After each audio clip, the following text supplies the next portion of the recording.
अस्सलाम वालेकुम पैसे से। तो आज की स्टोरी का टॉपिक है रमज़ान और सुना शॉपिंग। तो ये बहुत ही मोटिवेशनल स्टोरी, इंटरेस्टिंग स्टोरी। तो प्लीज़ स्टोरी को आखिर तक वॉच करें और एंडिंग में हमेशा दुआ करते हैं, तो प्लीज़ दुआ में ज़रूर शामिल रहे। तो चलिए स्टोरी स्टार्ट करते हैं।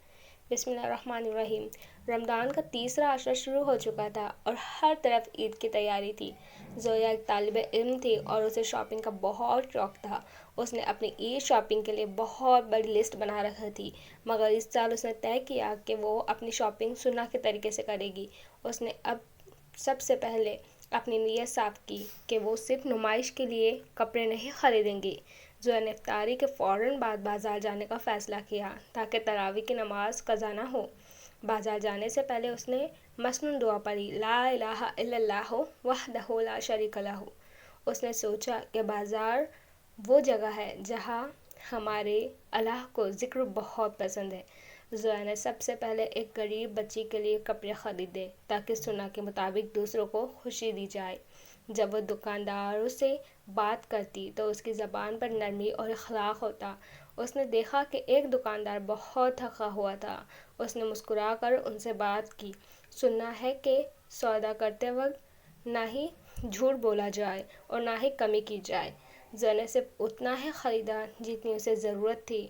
इसराफ फिजूल खर्ची से परहेज़ किया। उसने हमेशा दाहिने राइट हाथ से लेन देन किया, जैसे कि हमारे नबी सल्लल्लाहु अलैहि वसल्लम करते थे।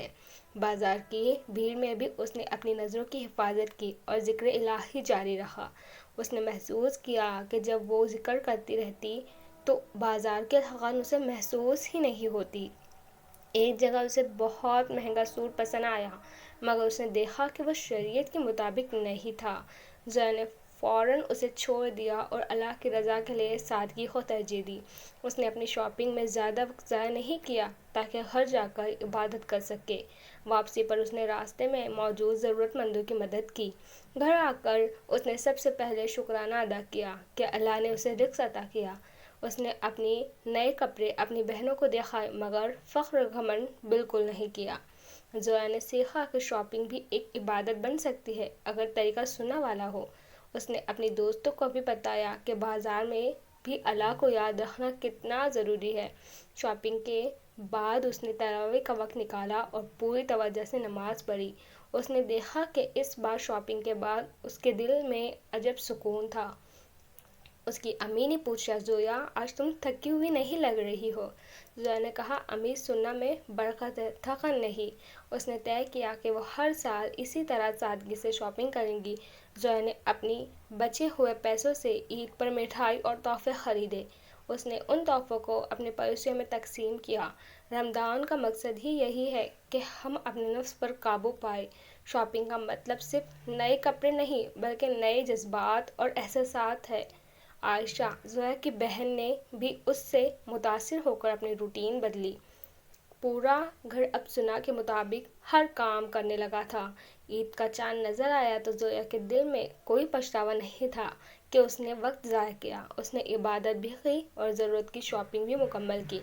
ये रमज़ान उसकी ज़िंदगी का सबसे बाबरकत महीना साबित हुआ। कामयाबी उन्हीं को मिलती है जो दीन और दुनिया को साथ लेकर चलते हैं। अल्लाह हमें भी सुन्नह पर अमल करने की तौफीक अता फरमाए। सो मेरी प्यारी सिस्टर, बाज़ार जाने से पहले ये मसनून दुआ पढ़ना हिफाजत का ज़रिया है। शॉपिंग में फिजूल खर्ची, इसराफ से बचना ईमान की निशानी है। दुकानदारों और मज़दूरों के साथ नरमी और इखलाक से पेश आना चाहिए। हर काम में राइट हाथ का इस्तेमाल सुन्नह है। बाज़ार में भी ज़िक्र इलाही करने से सुकून मिलता है और थकन कम होती है। अपनी शॉपिंग के साथ किसी गरीब का हिस्सा निकालना बरकत लाता है।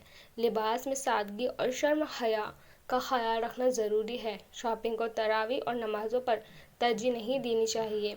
नुमाइश और तकब्बुर घमंड से बचकर ही असल खुशी मिलती है। सुन्नह तरीका हर मुश्किल काम को आसान और बाबरकत बना देता है। सो मेरी प्यारी सिस्टर, चलिए दुआ स्टार्ट करते हैं। तो प्लीज़ दुआ के लिए हाथ उठाए और आमीन ज़रूर से करें। तो चलिए दुआ स्टार्ट करते हैं। बिस्मिल्लाहिर्रहमानिर्रहीम। या अल्लाह, हमें हर काम सुन्नह के मुताबिक करने की तौफीक अता फरमा। हमारे रिस्क और वक्त में बरकत अता फरमा। हमें बाज़ार के फितनों और बुराइयों से हमेशा महफूज रखना। या रब, हमारी नीयत को हमेशा साफ़ और सिर्फ अपनी रज़ा के लिए रखना। हमें फिजूल खर्ची और नाशुक्री से بچنے کی ہمت دے۔ یا اللہ اس رمضان ہماری عبادتوں اور صدقات کو قبول فرما، ہمیں دوسروں کی مدد کرنے والا اور ان کے کام آنے والا بنا، ہمارے دلوں سے دنیا کی لالچ اور دکھاوا دور کر دے۔ یا اللہ ہمیں عید کی اصلی خوشیاں اور مغفرت عطا فرما۔ آمین ثم آمین۔ سو امید کروں گی کہ آپ کو اسٹوری پسند آئی ہو، تو پلیز اسٹوری کو لائک شیئر سبسکرائب ضرور کریں، کمنٹ کر کے ضرور بتائیں کہ اسٹوری کیسی لگی، اور نیکسٹ اسٹوری کس ٹاپک پر دیکھنا چاہتے ہیں تو ضرور بتائیں، کیونکہ اور مجھے کمنٹ ضرور سے کیا کریں، کیونکہ آپ کا ایک کمنٹ مجھے بہت زیادہ موٹیویٹ کرتا ہے نیکسٹ اسٹوری بنانے میں۔ تو ملتے ہیں نیکسٹ ویڈیو کے ساتھ، رکھ لیجیے مجھے اجازت، اللہ حافظ۔